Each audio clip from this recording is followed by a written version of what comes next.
Good evening, my dear believers. Welcome to the Bedtime Priest channel.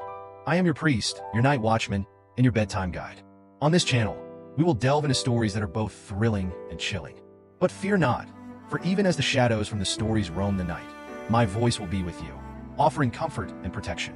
Now, let's dim the lights, snuggle into our warm beds, and embark on tonight's thrilling journey. Are you ready?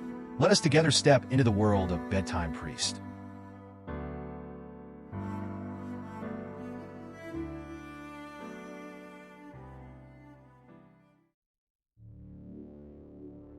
Ever since we returned from that camping trip, I've been plagued by a deep unease. As a freshly graduated journalist, I went on a weekend camping trip in the forest with my boyfriend, Vincent, hoping to relax and escape the noise of the city, breathing in some fresh air. However, things didn't go as we'd planned. It's been several days since we returned to the city, but I haven't had a decent night's sleep. In the middle of the night, I often hear low murmurs, as if someone is standing by my bed, whispering softly. At first, I thought it was just my imagination, but one night, half asleep, I saw Vincent standing in the bedroom doorway, staring out into the dark hallway, mumbling to himself. "Vincent," I called out to him. He seemed startled, turning his head toward me. I couldn't make out his face clearly, but his posture was strange, rigid and stiff, like some kind of puppet being controlled. I asked him what he was doing, and he paused for a moment before whispering, "I saw something moving by the door." It looked like a child. A shiver ran down my spine as he spoke. In our old apartment building, there were never any children around. We were the only young people in the building, and most of the neighbors were elderly retirees.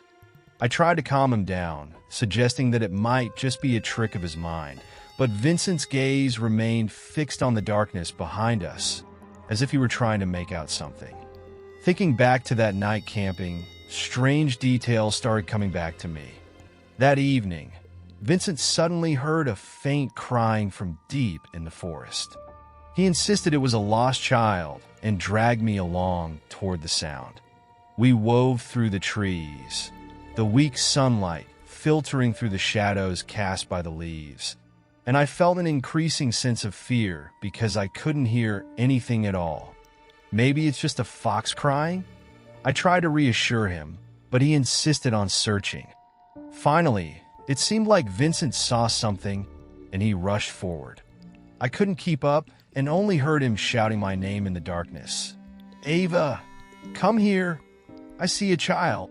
But when I caught up to him, there was nothing but silence around us. Vincent stood there, his face full of confusion, as if he were captivated by some invisible force. I heard him, he was talking, he muttered. We searched the woods for a long time, but found nothing. As the sky grew darker, Vincent reluctantly followed me back to the campsite. He remained dazed for the rest of the evening, still caught up in the image of the lost child. Back in the city, I couldn't shake my unease. What made it worse was that our cat, Milo, started acting strangely too. Milo would often stare at the empty hallway, growling lowly, and one night at around 1 a.m., he stood up on his hind legs, staring intently out the window at the dark street below. When I told Vincent about this, he seemed completely unfazed. Laughing, he said, "Is Milo starting to imitate humans now too?" I didn't find it funny at all. In fact, I was more terrified than ever. That night, I slept lightly, waking up intermittently, and I could hear Vincent pacing back and forth in the house, muttering softly as if talking to himself. Around 3 in the morning, he suddenly sat at the edge of the bed and whispered, "They're still waiting for me out there." I couldn't help but ask, "Who's waiting for you?" He looked at me, his eyes unfocused, but he didn't answer. In that moment, a chill went down my spine. It felt as if this Vincent, the one who was out there looking for a lost child in the woods, wasn't the boyfriend I knew. It was as if he was being drawn, even controlled, by some strange and sinister force. The next day, I received a text message from Vincent. I saw the shadow. That child, he was outside the window. I think I'm starting to shed skin too. Could it be an allergy? This message filled me with overwhelming anxiety.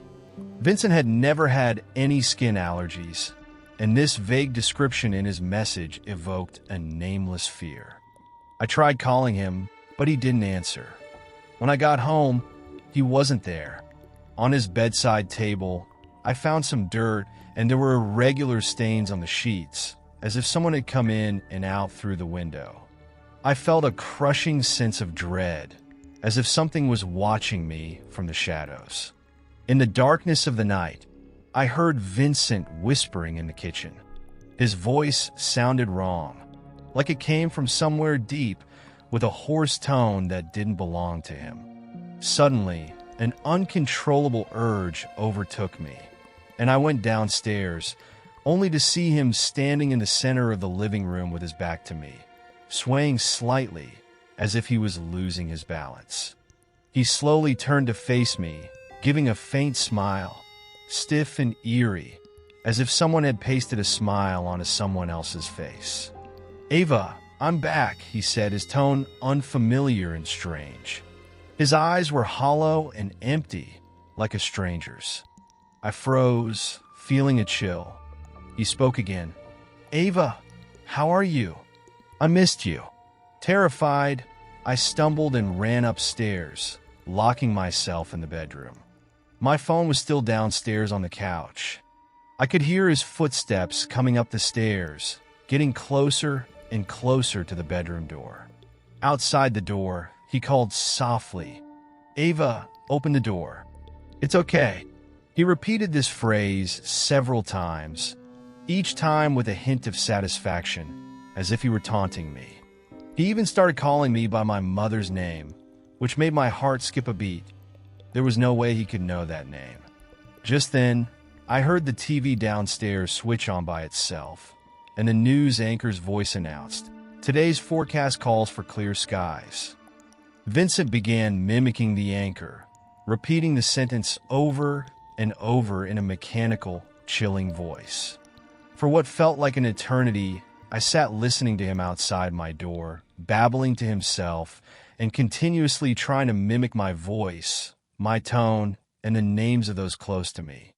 His voice would shift, going from deep to sharp, sometimes imitating the cry of a young girl, other times sounding like the hoarse breath of an old man. Trembling, I wanted to call the police, but my phone was downstairs, so all I could do was pray he wouldn't break down the door. I no longer knew who, or what, he was, but I knew one thing. I couldn't let him in. When dawn finally came, the silence outside was almost eerie. Gathering my courage, I cracked the door open slightly, but he was gone. Vincent had vanished, along with the shoes he'd been wearing and the keys we kept by the front door. I reported him missing, but the police only gave me a cursory investigation, dismissing it as a misunderstanding or exhaustion-induced hallucination. Now, I sit alone in this empty apartment, and his voice still seems to echo in my ears. In the quiet of the night, I can faintly hear his low murmurs down the hallway. "Ava, open the door. I'm back." The story has come to a pause, my dear believers. I wonder if you're feeling a bit of a shiver right now. But remember, no matter how unsettling the tales may be, your priest is right here, guarding your dreams. So don't be afraid. Close your eyes and drift off to sleep peacefully. Thank you for tuning in, and don't forget to subscribe to our channel and turn on notifications so you can join me every night. Good night, and may God bless you with sweet dreams.